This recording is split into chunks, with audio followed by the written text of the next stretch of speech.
Yeah, yeah, yeah. Oh, yeah. Got a question, Chase has got the facts. Talking NFL numbers, he's got your back. A little chart trend ball, man, he's got it like that. Chasing data by do champions. Chasing data applies to everyone. Chasing data, yeah, we're live today. Chasing data for always. Chasing data by do champions.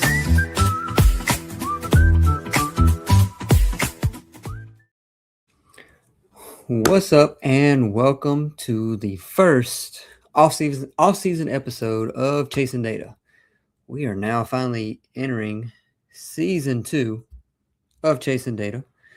Started around this time last season, and now we are back with our off-season power rankings. If you're not familiar with what we did last year, we started off with the worst team at number 32, as you can kind of see, kind of hinted there, based on where they're currently at, in my opinion, for the offseason with their power rankings. We go from 32 all the way up to 1 in the offseason, breaking down each team's depth chart, their additions, subtractions, strengths, weaknesses, cap situation, their schedule once we know it.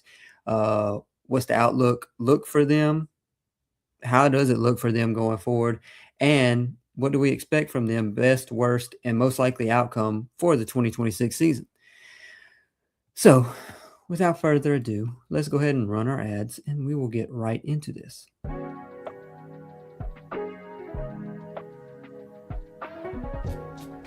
For the best Italian food in Western New York, Elliott Apollo's, call 716-825-3675.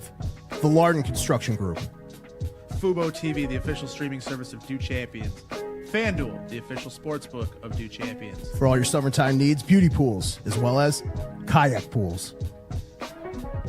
CX Chronicles, your total customer solutions focused manager. W.GG, the official energy drink of Do Champions. Hey, Sons of Erie, our artwork looks better on your walls. Hamburg Brewing, please visit our tap room on Boston State Road, Hamburg, New York. And finally, Fat Boy Surf Club for all your surfing needs.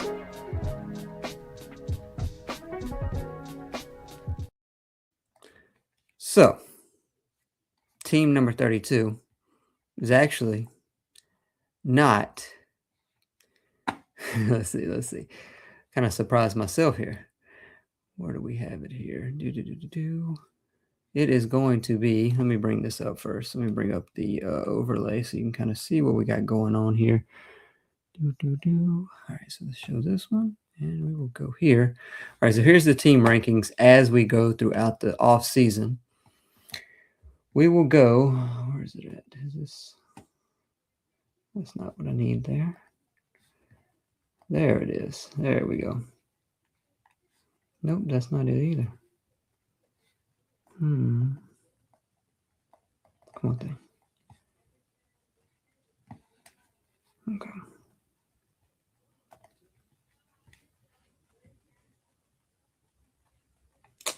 Well, I thought we had it on here, but it's okay. So, starting at number 32. If you haven't guessed it already, New York Jets. New York Jets are the 32nd ranked team in the NFL. According to me, they really don't have anything going well for them. They have a lot of issues coming into this season. We know they're going to be terrible. Last year, they were 3-14, I believe. At 3-14, bring this up here. Yes, 3-14. They started the season 0-7, won 2 in a row, and then lost 2 in a row, won 1, and then lost the last 5. This team was absolutely terrible. I mean, they had nothing going for them the entire season. They currently are 30th in Super Bowl odds at plus 20,000.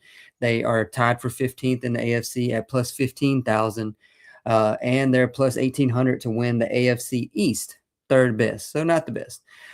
We know the head coach is Aaron Glenn. Aaron Glenn was one of the, he fired the entire staff, and it really didn't matter. Even though he fired the staff, is he the problem? Still to be determined. Looking at this team, just like a quick overview of what they had going last year. if my page would load all my notes. So as far as EPA per play, we're looking at the offense here. We know the offense was god-awful. They were 29th in EPA per play, minus 0.20 per play. When you look at the pass, I mean, there was no highlights here. Everything that I'm running down is going to be terrible, and they lost a lot throughout the season, trading away their best players. They were 30th in the pass, EPA per pass. And then when you look at the rush, they were 30th in the run at minus 0.11 EPA per rushing attempt. Pass yards per game, absolutely terrible. They were dead last at 140.3 rush yards per game. I mean, this was just god-awful gameplay, offensive gameplay by this team. As we all know, no big surprises there, obviously. Looking at the defense, the defense was what Aaron Glenn was brought in to rectify, to make better, even though that did not really happen. As far as yards per game, you're looking at just basic stats.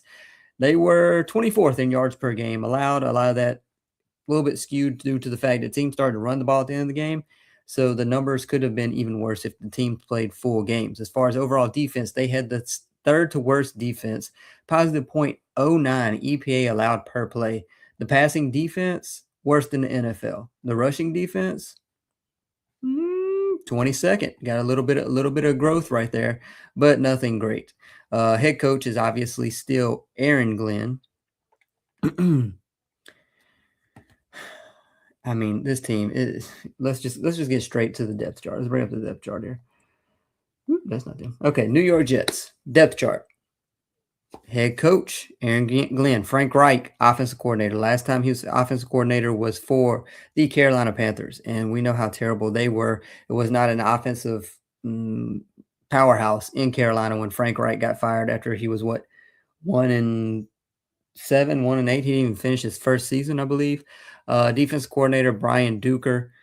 He gets brought in. Chris Banjo, special teams. We know this is Aaron Glenn's defense, but is that even a good thing or a bad thing? Stay tuned to find out. Not really sure as of right now in New York. So this team, I mean, it was, like I said, it was just bad all around. I already went through the rundown of the topical numbers for them. We know Justin Fields, he was more of a dual threat running quarterback. Slip up right there. Hi, Matthew. Dual threat quarterback, but was unable to push the ball down the field like they liked. We know he got injured. They brought in Brady Cook towards the end of the season. He didn't really show anything noteworthy for this offense. So, I mean, it just really was never great at any given point. So there's no additions. When you look at the roster right now, there's no additions. I mean, the offseason just started. We'll have more additions as the season goes on. But what I do with each one of these teams is do a mock draft for them. With this mock draft, I go through, they have the second overall pick. I mean, so this is just me I run through it by myself, let the computer do the rest. And what I have going here is they have the second overall pick. They're not taking a quarterback. I mean, Mendoza's probably going to go first. Have them taking Arvell Reese, pass rusher out of Ohio State. He's impressive height, weight, speed athlete. He's one of the youngest prospects in the class. I mean, they have so many holes on this team, but defensive line is one of the biggest ones. I mean, they do have they got rid of Quinnen Williams. They traded him to Dallas. They do have Will McDonald, Jermaine Johnson, but I mean, those are not household names. That does not prevent you from drafting another defensive lineman, especially best athlete available, best player available, especially at 2. Titans' new uniforms look like the Oilers' old uniforms. I agree, Miguel. Appreciate you stopping by. Reese was asked by Ohio State to play a blend of multiple positions.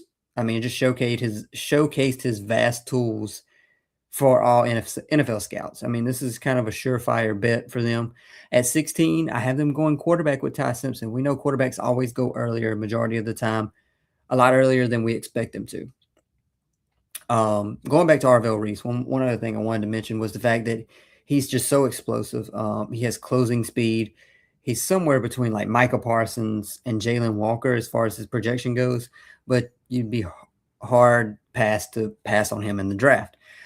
At 16, I have them taking Ty Simpson. Again, they need to get a quarterback. I mean, they don't want to go with Brady Cook, Justin Fields. I mean, do they pay another free agent in the likes of Malik Willis?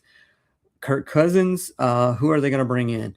It's a potential red flag that Simpson only had 15 career starts in college, especially considering the dips that he had over the second half of 2025. I mean, he's been in Alabama, though. His dad was an FCS coach for 20 years. He has, I would say, a unique ability to read out the field, and he can navigate the pocket at times. So I would be willing to take a chance. New York needs something to go right for them at some point. At 33, they have the first overall pick in the second round. They go Ohio State again with Caden McDonald, defensive tackle. He's very powerful. He's at his best as a run stuffer. I mean, they just need to revamp. They got a lot of holes. So, I mean, it's not really bad for them to choose one area over the other. He resets the line of scrimmage with his initial burst and power, and then he attacks the blocks from a leveraged position. I mean, he's going to be an immediate starter for any NFL team. Pick 44, I have them taking the safety out of LSU, A.J. Halsey. His nickname was Mr. Give Me That because of his ability to create turnovers. We know the New York Jets could not create turnovers to save their life in 2025. They were the worst team ever as far as turnovers goes, and we will get into that in a moment. But, I mean, they just need something to create, something to happen on the defensive side of the ball. So they go back-to-back-to-back defense in the draft. Then at 103, they go wide receiver. They do need more help at wide receiver. Right now, when you go back to that depth chart, they currently just have A.D. Mitchell, Garrett Wilson, John Mechie the third. But, I mean, Arian Smith, they could still bring in more talent for sure. Brennan Thompson. Could possibly have the fastest 40-yard dash at the combine this year. He led the SEC in receiving yards in 2025. And if he would have had a better quarterback, he probably would have led all of FBS to in receiving yards. Smaller target, but creates big plays any point of the field. As we keep on going down the draft board, I have them taking a running back and Seth McGowan. We don't know what's going to happen with Breece Hall. Then offensive tackle, shore up that offensive line. Cornerback, they still have cornerback pass defense issues. Part of that's due to the defensive line not getting pressure on the opposing quarterback. Then they go wide receiver again out of Miami with their 7th round pick. So going back to their depth chart, when you look at the defense, and I mean, so who are they losing? So the ones that are green in the photo that you see here, over here, are the ones that are free agents. Tate to the Titans. We will get there in my mock draft in just a moment, but I will give a hint that I had him going 4 to the Titans. So subtractions for this team, and like I said, the depth chart showing the free agents here in green. So Elijah Vera Tucker is the main one. They are also potentially losing Breece Hall, who had 1,000 yards, 15th most in the NFL. But when you look at the more advanced numbers, he was 40th out of 48 qualifying running backs as far as EPA per rush. He was 28th in success rate at 40%, while his team, the offensive line, was 14th in run block win rate. So what's the disconnect here? I think they let him walk. At best, he's a tag candidate, but I don't think he's going to be tagged. I mean, running backs are a dime a dozen, and he has been good, not great in New York. Whether that's his fault or a multitude of other factors, who knows? But those are the two main ones that they're losing on this offense. I mean, the defensive side of the ball, they weren't good enough to say, oh, God, we're really losing someone of high talent. When you look at the strengths on this team, this is going to be short and sweet. The offensive line, potentially. I mean, a lot of the media really talked up the offensive line, but they had the 3rd highest quarterback pressure rate at 39.9% last year. I mean, part of that is the quarterback play itself. Could have been better. And outside of that, there's really no strength. As we go higher up this list, we will have more strengths for these teams. But as of right now, there's no strength. There is no strength on this roster. I mean, it's simple as that. Weaknesses, everything, literally everything. You'll see as the graph will almost shift as we go through the teams. We start off with them being a ton of weaknesses, hardly any strengths, and then it just slowly flips as we go farther and farther up in the rankings. There's no quarterback. We already talked about that. What are they going to do at quarterback? Are they going to take someone at 16, Ty Simpson, someone else? To be determined. But I think at least they take a day 3 quarterback, obviously. I mean, they have a multitude of picks. So what are they going to do? They have to bring in someone. I don't think they're rolling with Brady Cook again in 2026. I mean, when you look at all the advanced analytics, I mean, they were just terrible in every aspect of an offensive roster. Like I told you, they were last in pass yards per game, total touchdowns. They were 30th with 26. That's about 1.4 touchdowns per game. I told you about the quarterback pressure rate being the 3rd highest. Yards per play, I mean, it wasn't like they were an explosive offense. They were 29th in yards per play. Passing offense, I mean, sacks, they were 3rd in sacks, or no, 2nd in sacks allowed, at being 6th. Passing touchdowns, they had to be somewhere near the bottom, I'm sure. Yeah, dead last, 15. So they had less than 1 passing touchdown per game. I mean, average separation, did their receivers get open? That would be they were 19th, so they were middle of the pack, but they didn't have a quarterback to get it to the receivers. When you look at the rushing offense, how many explosive runs did they have? It's probably going to be skewed a little bit due to Justin Fields. They were 14th with 53, actually 12th. Their stuffed run rate, runs that were hit at or behind the line of scrimmage or stopped hit at or behind the line of scrimmage, they were 11th. Rush yards over expected. I mean, you could just sit here and go through all of the stats and nothing is going to be appealing to them. Nothing was great, especially on the offensive side of the ball. When you look at the defense, it's the same exact thing. We talked about it earlier. They gave up way too many big plays. They didn't force any turnovers. I mean, they were just awful. They had 26 sacks, only ahead of the San Francisco 49ers. Their stuff rate, what was their stuff rate? Their stuff rate, they were actually 11th in stuff rate. That was the one highlight of this team potentially. I mean, it was just bad all around. But like I was saying earlier with the turnovers and the New York Jets, they finished the 2025 season with 0 interceptions, becoming the first team to go an entire season without an interception since they began tracking them in 1933. So in almost 100 years, they were the first team to ever do this. Every other team since 1933 recorded at least 2 interceptions in a season. The Jets' 4 total takeaways in 2025 are the fewest by any team since at least 1940. They also became the first team in NFL history to lose 5 straight games by 23-plus points. They are the 4th team in NFL history to lose 5 consecutive games by 20-plus points, joining only the 1965 Steelers, 52 Dallas Texans, and the 44 Cardinals and Steelers. This is historically bad performances all around by the New York Jets. Ton of weaknesses, plenty of room to grow. So when you look at them kind of as an overview, I have my offseason outlook here. We have their cap space. They have $208 million committed, 4th least. They do have a lot of cap space, but how many players are they going to want to, are they going to be able to bring to New York to play with this rebuilding of a team? They have $119 million, the second most in the NFL. They do have $72 million dead cap, and that's split between Aaron Rodgers, Sauce Gardner, Quinnen Williams. As you see here, what to watch for. We talked about the quarterback situation. We already talked about the offense and bringing in more defensive talent. Some of the key remaining players on this depth chart include Garrett Wilson, some of the O-line. I don't know if that's a key or not. A.D. Mitchell, Will McDonald, and Thomas, the cornerback. Outside of that, there's not much to be happy about. When you look at the schedule for the New York Jets, we are taking this on a very topical look, I should say. 2026, we know their opponents. We just don't know when they play them. So at home, and I will go through, say, win or loss. Bills loss. Dolphins, potential win. Patriots loss. Broncos loss. Raiders, potential win. Packers loss. Vikings a loss. Browns, potential win. They do have an easier schedule right there with those last place teams.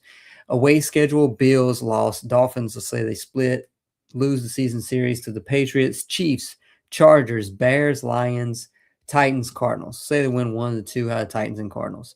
You're looking at 4-13 right there out of what I just said. 4-13. So not the greatest outlook for the Jets right now. As far as MVP and most improved players on this roster, their best odds in MVP is Garrett Wilson at plus 40,000. If you want to take him, go for it. I would not advise it. Most improved player, I can usually pick someone on these rosters, but it's literally everyone. I mean, there is a lot of people that could be an improved player, most improved. They just need a generalized improvement across the board. And I don't know if it happens with Aaron Glenn. But, I mean, what do they need more, the offense or the defense? The offense to make the games fun? I mean, we saw how miserable it was watching the Texans play with the arguably the best defense and C.J. Stroud just blowing up in every game, imploding. I also do drop-off candidates for these teams, but who was good enough to drop off? Garrett Wilson didn't play. There was no one that was any better to say, hey, they're going to be much worse this year. A.D. Mitchell, I mean, what did he finish the season with? I mean, he did much better once he came, obviously, to the New York Jets. Let's see what his game log is. Let's see. So when did he go there? Let's see. He was with the Jets. Is that the entire season? When did he go to? I don't know. His numbers on the season, 453, 33 receptions and 2 touchdowns, but the majority of that came from week 13 to week 18. He had 9, 15, 18, 21 receptions, 200 yards, 2 touchdowns. So it improved greatly towards the end of the season, not so much at the beginning of the season. So maybe he's most improved. Let's see.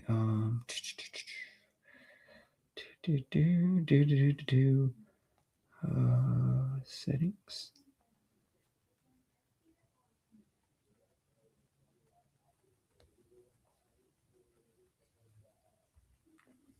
Here we go.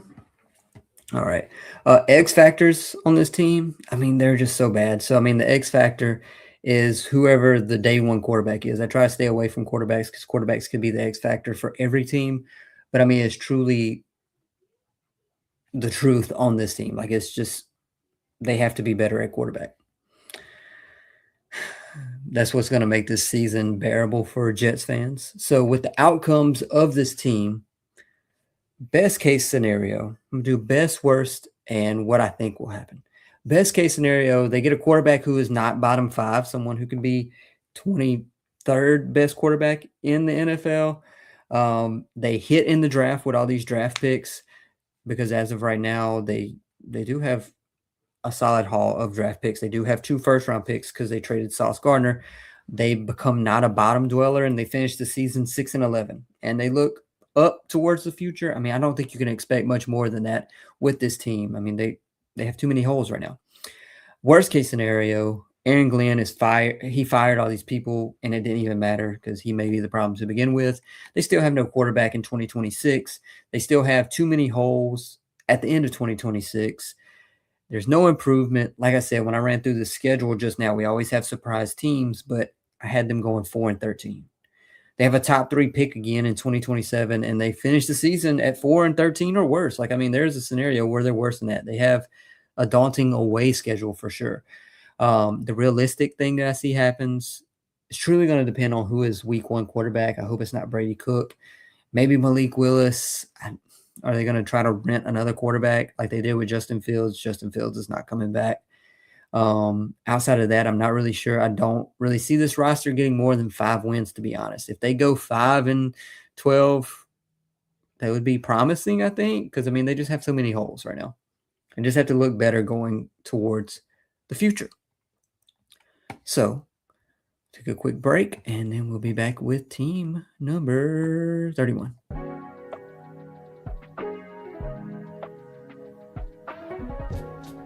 For the best Italian food in Western New York, Elliot Apollo's, call 716-825-3675. The Lardon Construction Group. Fubo TV, the official streaming service of Do Champions. FanDuel, the official sportsbook of Do Champions. For all your summertime needs, beauty pools, as well as kayak pools. CX Chronicles, your total customer solutions focused manager. W.GG, the official energy drink of Dew Champions. Hey, Sons of Erie, our artwork looks better on your walls. Hamburg Brewing, please visit our tap room on Boston State Road, Hamburg, New York. And finally, Fat Boy Surf Club for all your surfing needs.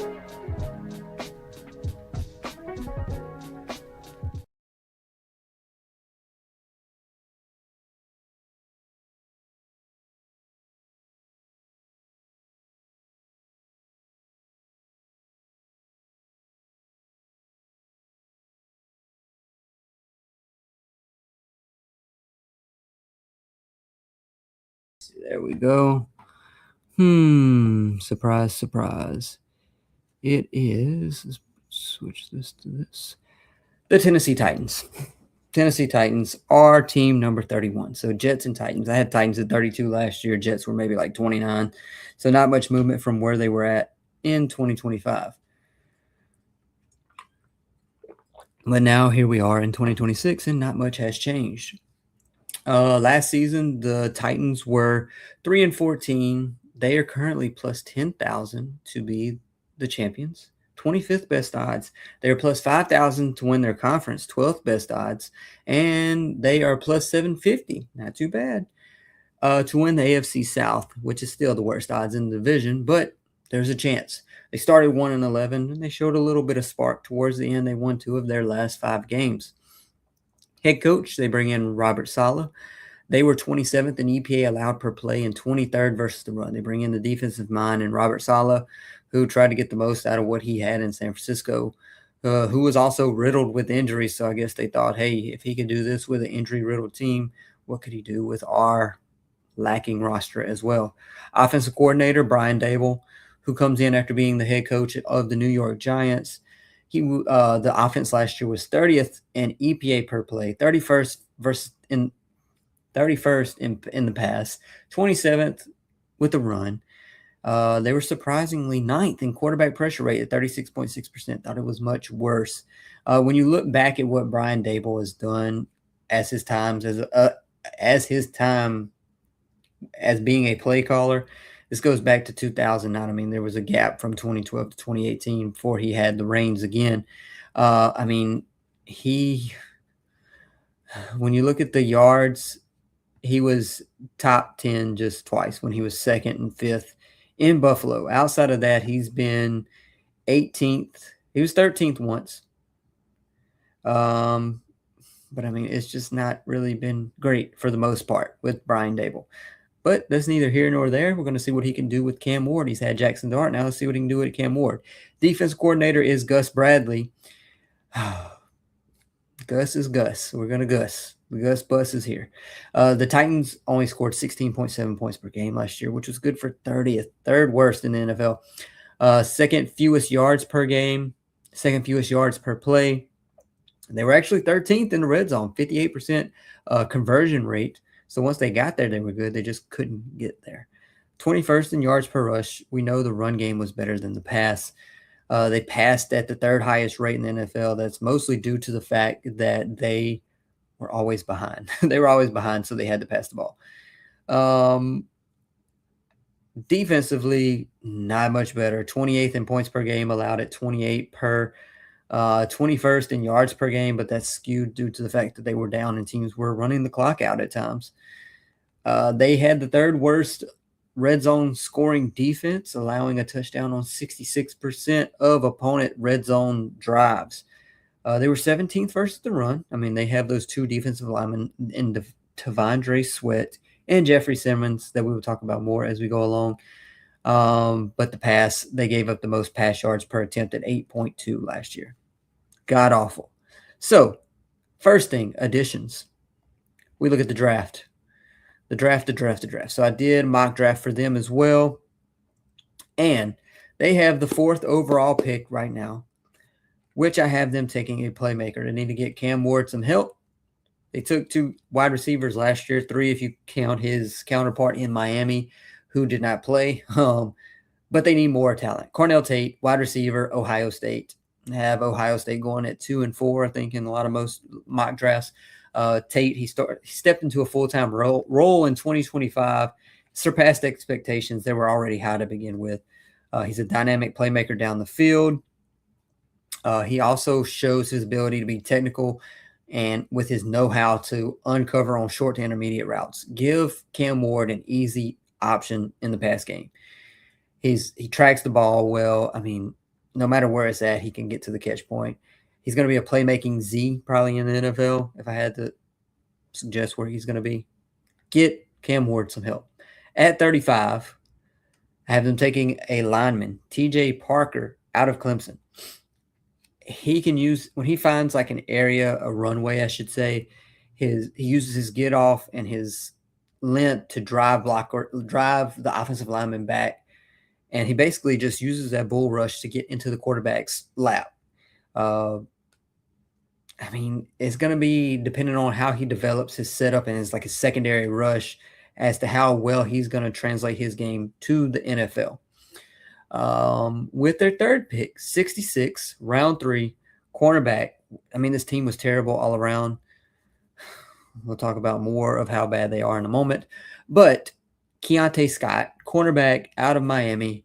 He's one of the most disruptive defensive backs at the line of scrimmage in college football, maybe that we've ever seen. He's undersized and he plays a specialized role, but his ability to read and react and the speed that he does that and his toughness as a tackler will get him on the field, especially closer to the line of scrimmage.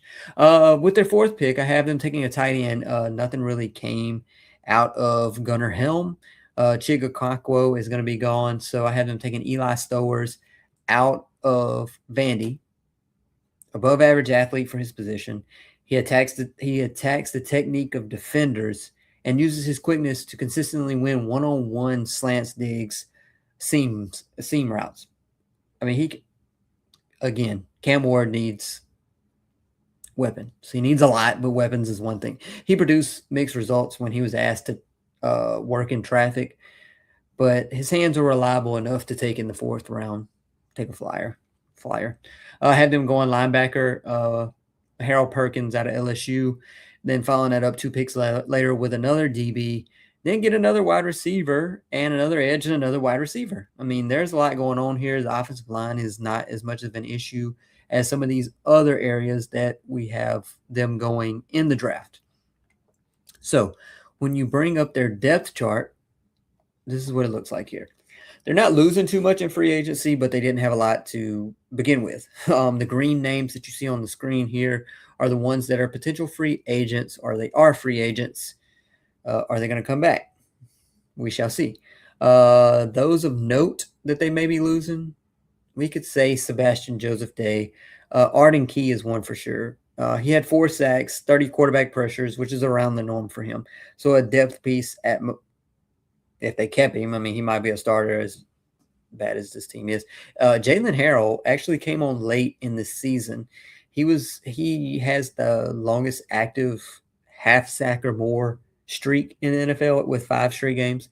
Kevin Zeitler on the offensive side of the ball is going to be gone. He was great in Detroit. I mean, the offensive line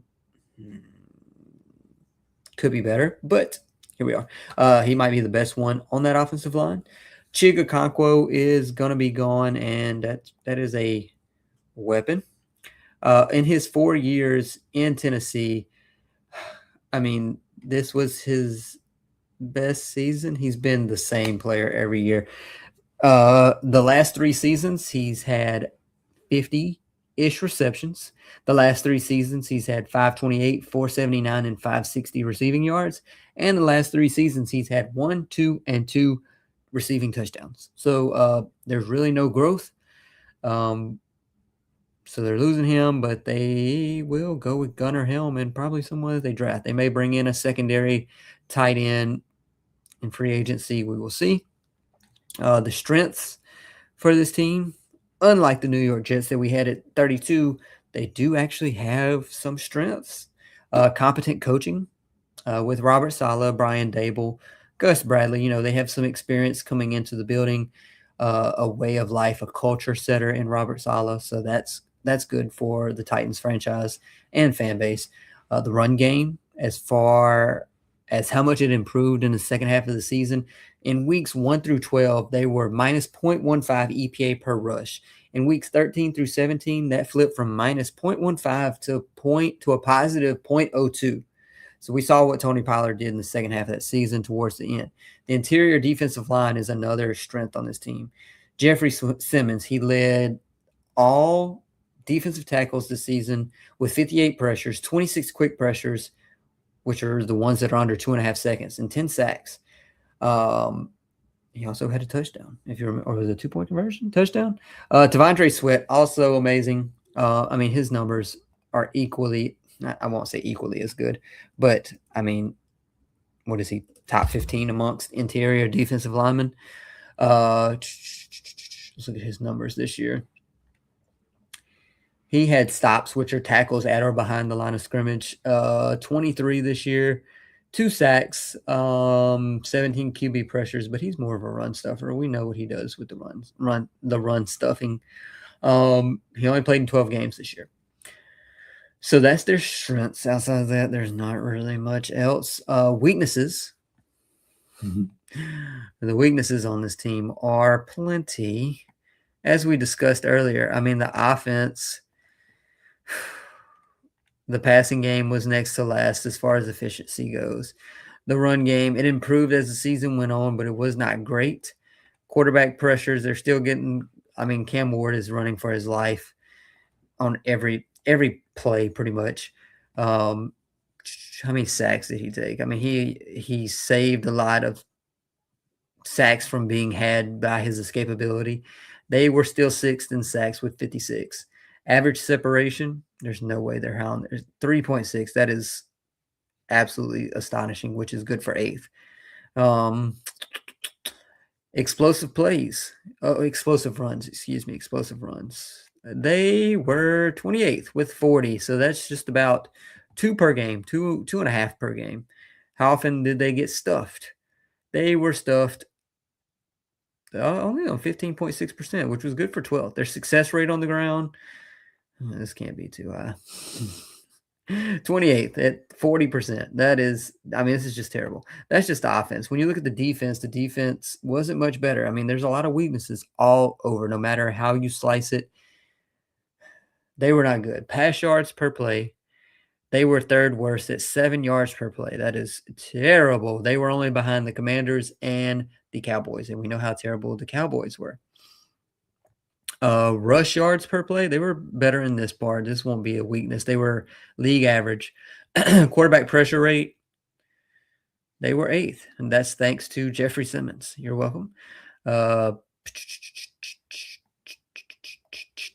Pass yards per game, they're not going to be they're 10th, and they were playing from behind majority of the game. That tells you how bad that they were. As far as explosive runs that were allowed, again, this says interior defensive linemen showing up. They were 17th.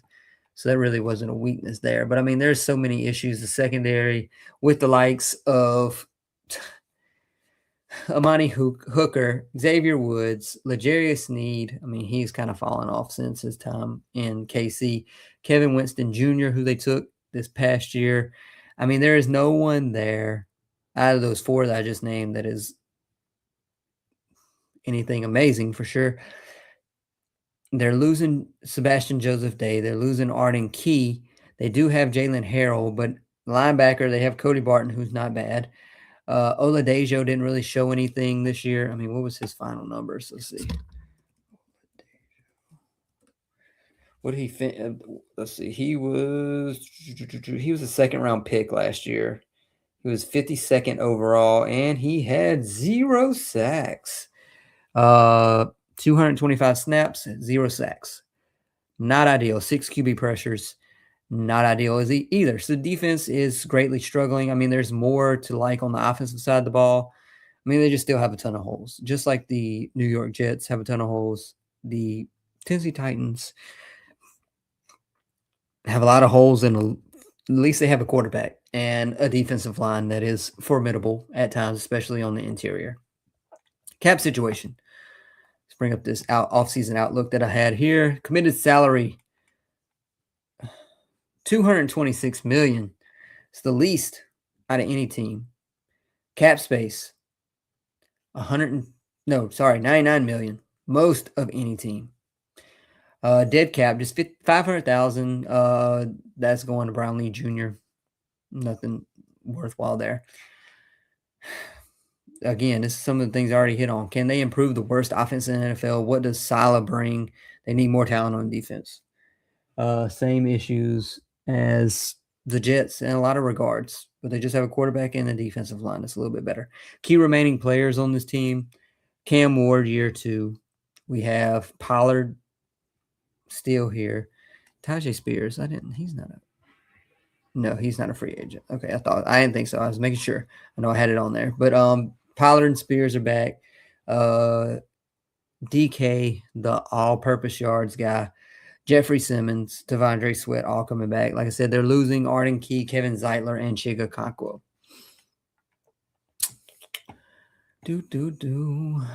Their schedule for this season. Titans. So let's run through it like we did the Jets earlier. Their home games: Houston, Indy, Jacksonville. They could really be in trouble out of those 6 games in the division. I don't know what they win. I mean, gonna be tough. Cleveland, let's say they get that one. The Jets, they could get. Eagles, no. Pittsburgh, probably not. Washington, maybe. Away, divisional opponents again.